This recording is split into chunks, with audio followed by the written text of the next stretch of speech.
জনগণকে দুর্বল জনগোষ্ঠীতে পরিণত করা হয়েছিল। মহান জাতীয় সংসদকে মানুষের অধিকার লুণ্ঠনকারীদের ক্লাবে পরিণত করা হয়েছিল।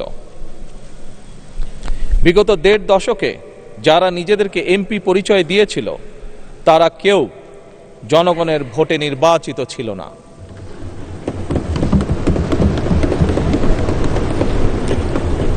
কিন্তু আজ এই সংসদে জনগণের সরাসরি ভোটে নির্বাচিত জনপ্রতিনিধিদের সংসদ।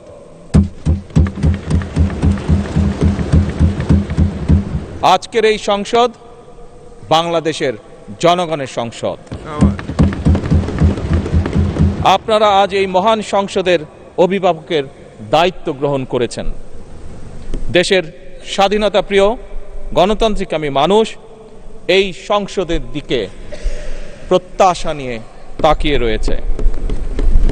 মাননীয় স্পিকার, দেশ এবং জনগণের স্বার্থে আমরা এই সংসদকে অর্থবহ করতে চাই।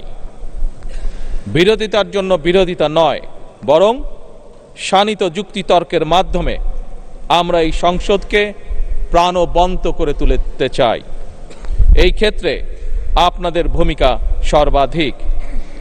এই সংসদের সদস্য হিসাবে জাতীয় সংসদ পরিচালনায় আমরা আমাদের পক্ষ থেকে আপনাদেরকে সর্বোচ্চ সহযোগিতা করব ইনশাআল্লাহ।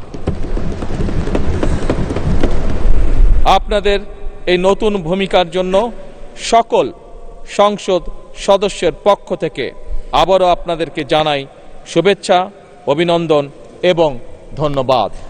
মাননীয় স্পিকার, মহান রব্বুল আলামিনের দরবারে আমরা কামনা করি এই মহান সংসদ সাফল্য কামনা করে আমার শুভেচ্ছা বক্তব্য শেষ করছি। আল্লাহ হাফেজ। বাংলাদেশ জিন্দাবাদ। ধন্যবাদ সংসদ নেতা।